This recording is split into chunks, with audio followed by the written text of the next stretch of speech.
बाबा राघवदास अपनी कुटिया के बाहर प्रांगण में एक कुशासन के ऊपर बैठे हुए थे। सूरज ढलने लगा था।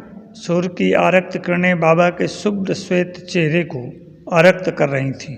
आसमान भी अरुणिमा से आरक्त हो उठा था।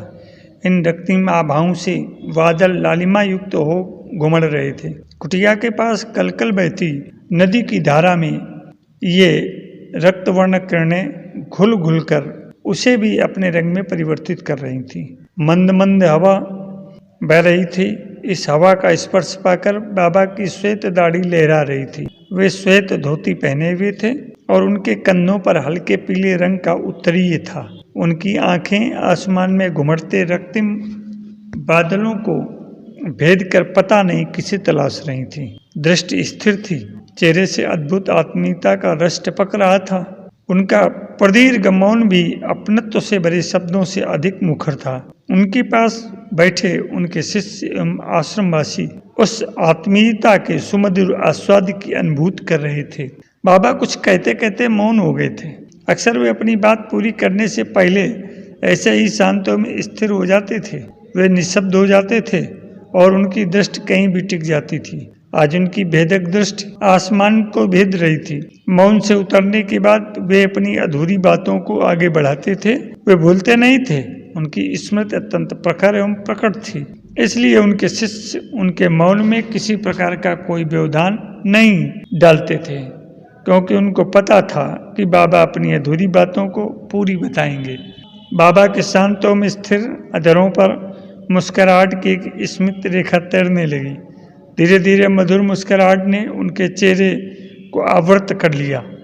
इस मुस्कुराहट में स्वर्गीय आभा झलक रही थी। मुस्कुराहट से भरपूर एवं सूर्य देवता के स्वर्णिम प्रकाश से आरक्त चेहरा शिशुवत स्नेहिल लग रहा था। इतना निश्चल, निर्मल एवं पवित्र हृदय कि उससे झलकते शब्द सीधे हृदय में जाकर के गहराई में उतर जाते।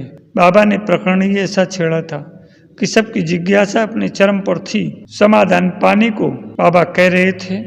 इस संसार में सभी कामनी कंचन की भर्त्सना करते हैं, उसको वर्जित मानते हैं, उससे दूर रहने की बात करते हैं, परंतु किसी अपवाद को छोड़कर सभी उसी के साथ चिपके रहते हैं। बातें कहने सुनने को कितनी भी कहें, पर करते वही हैं जिसे वे छोड़ने की बात करते हैं। बड़े बड़े महात्मा, तपस्वी, योगी, यति भी इस माया से छूट नहीं पाते।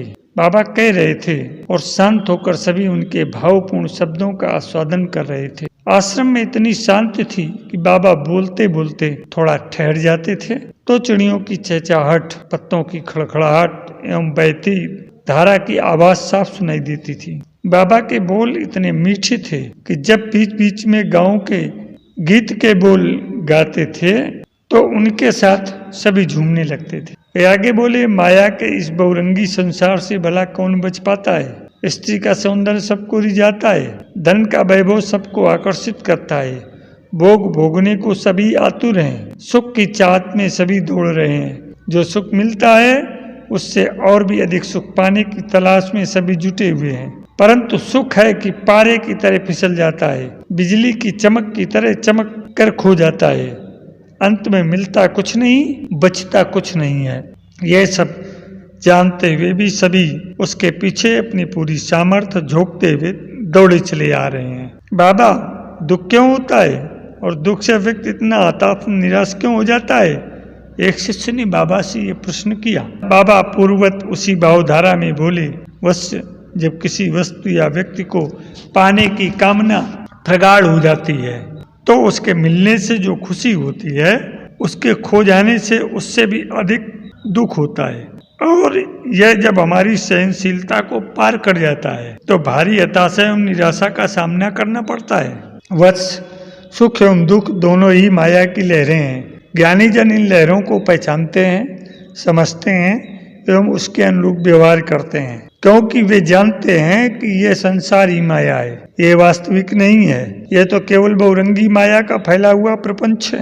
अतः जब सृष्टि ही माया का खेल है तो इस खेल में जीत हार, सुख दुख का कैसा अस्तित्व, सब कुछ माया की उठती गिरती लहरें हैं। एक अन्य शिष्य ने अपनी जिज्ञासा को शांत करने के लिए पूछा, बाबा, क्या इस संसार में ऐसे ज्ञानी जन हैं जो माया के इस खेल को जानते हैं? ऐसे ज्ञानी जनों से आपका परिचय तो अवश्य होगा। बाबा बोले, हाँ अवश्य। इस सृष्टि में ऐसे ज्ञानी योगी तपस्वी हैं, परंतु उनकी संख्या अत्यंत न्यून है। दरअसल जो ये जानते हैं कि इसके कोई मायने नहीं, तो ऐसी जीवन मुक्त आत्माएं यहाँ आएंगी ही क्यों?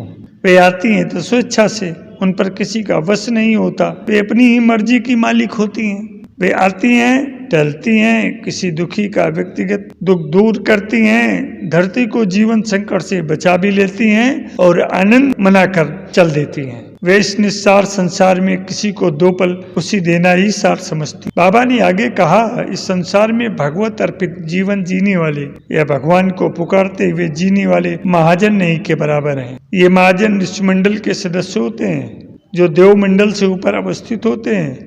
ऋषिमंडल के ऋषि ही भगवत अर्पित जीवन जीते हैं। इनके नीचे देवता, गंधर्व, यक्ष, किन्नर आदि सभी इसी मनुष्य के समान सुख दुख युक्त व्यवहार करते हैं। एक अन्य शिष्य ने पूछा, बाबा मनुष्य जिस प्रकार भ्रष्टाचार फैलाता है, क्या यही बात अन्य लोकों में भी है? बाबा के साथ वहां पर उपस्थित सभी लोग ठहाका लगाकर हंस पड़े। बाबा ने हंसते हुए कहा, कामनी कांचन है, वहाँ व्यतिक्रम है। धरती में स्थूल रूप में है, इसलिए इसका भोग भी स्थूल होता है। अन्य लोग जैसे देवलोक, स्वर्ग में इसका रूप सूक्ष्म हो जाता है, अतः वहाँ का भोग भी सूक्ष्म हो जाता है, परंतु भोग तो है न कामनी कांचन का, इसलिए वहाँ भी भोग भोगने की घोर आपाधापी मची रहती है। माया की लहरों से देवता भी कहाँ बच पाते हैं। बाबा के पास बैठी कीर्ति को बड़ा असमंजस हो रहा था। बाबा की बातें तो अच्छी लग रही थी, परंतु वह बड़ा ही असहज महसूस कर रही थी, क्योंकि वह इस प्रश्न में उलझी थी कि आखिर इससे मुक्त हुआ कैसे जाए। इससे निजात पाने का कोई तो उपाय होगा। इसी उधेड़ बिनु में फंसी वह आखिर पूछी बैठी, बाबा क्या कामनी कंचन से मुक्ति का कोई उपाय नहीं? बाबा ने कीर्ति की ओर निहारा। कीर्ति अक्सर शांत और मौन रहती थी, परंतु बाबा से बड़ा गंभीर सवाल कर, आज भी वह कुछ इसी तरह का सवाल कर रही थी। बाबा इसके हर सवाल का युक्त जवाब देते थे। बाबा ने कहा, कीर्ति तुमको एक घटना सुनाता हूँ। एक गांव में राका बाका नामक पत्नी रहते थे।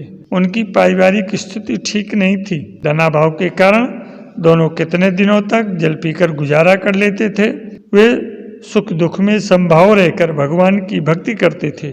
उनकी भक्ति अत्यंत प्रगाढ़ थी और उनकी निष्ठा भगवत विधान पर अडिग थी। वे केवल अपने परमप्रिय भगवान से ही गुहार लगाते थे, वह भी अगाध भक्ति भाव के लिए।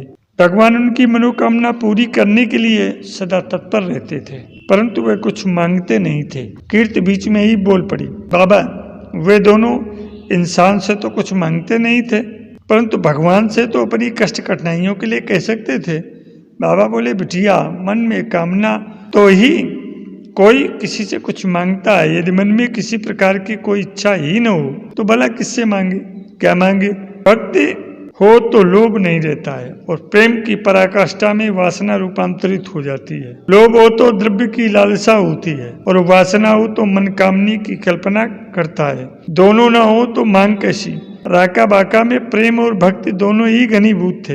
एक दिन प्रातःकाल राका काम करने के लिए आगे आगे जा रहा था और उसके पीछे पीछे बाका आ रही थी। सूर्योदय हो चुका था। सूर्य की सुनहली किरणें चारों ओर फैली हुई थी। कोयल के मीठे बोल सुन बाका गीत गुनगुनाते आ रही थी। गीत का स्वर राका के हृदय को स्पर्श कर रहा था और वह अपनी भक्ति में खोए हुए था। राका की नजर धूल भरी सड़क पर किसी चमकती वस्तु पर पड़ी। उसे समझने में देर नहीं लगी, एक बड़ा सोने का टुकड़ा है। कीर्ति बीच में ही बोल पड़ी, बाबा राका ने स्वर्ण खंड का क्या किया?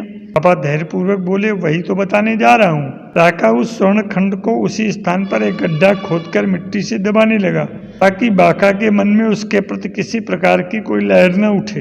बाका अपने पति के मन को भाप गई और बोल पड़ी, मिट्टी को मिट्टी से ढकने में भला कोई बुद्धिमानी है? स्वर्ण खंड मिट्टी के समान ही तो है, मिट्टी में पड़ा रहने दो। व्यर्थ में इतनी मेहनत क्यों कर रहे हो? हे देव, चलो देर हो चुकी है, अपना काम करना है। राका की आंखें खुली की खुली रह गईं। उसकी आंखें नम हो गईं।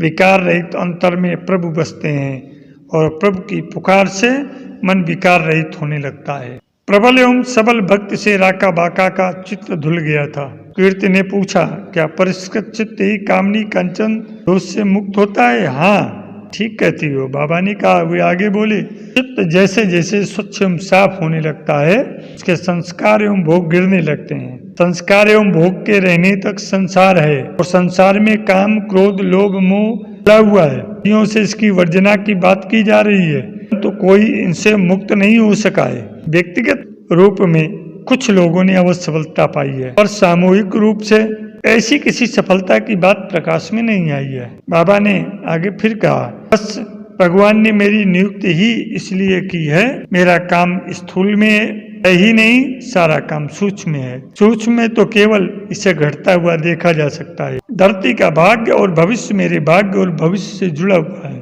जैसे जैसे मेरा भोग कटेगा, मुझे मेरा जन्म जन्मांतरों का अर्जित तप प्राप्त होता जाएगा। इससे इस कार्य को करने में आसानी हो जाएगी। मेरे आध्यात्मिक प्रियजनों, संसार में भगवत भक्ति एकमात्र सार है। भक्ति से चित्त के संस्कार कटने लगते हैं, भोग गिरने लगते हैं, और चित्त निर्मल एवं पवित्र हो जाता है। इसलिए सतत तप एवं पुण्य अर्जन करते रहना चाहिए, और कभी भी अहंकार नहीं करना चाहिए। ऐसा जीवन ही कारगर है, और इसी से कामनी कंचन से मुक्ति संभव है।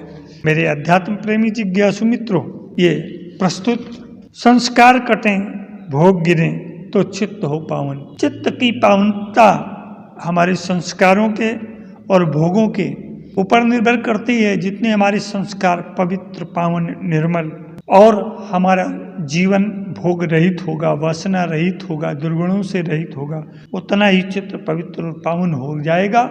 और जब चित्त पवित्र और पावन होगा तो वो प्रभु के सर्वथा निकट होगा। आशा है कि ये वीडियो अंक भी आपको कुछ शिक्षाप्रद लगेगा, और आपको आपके जीवन में कुछ नया रस खोलेगा। सफल जीवन की यात्रा के इस अंक में आज इतना ही। धन्यवाद।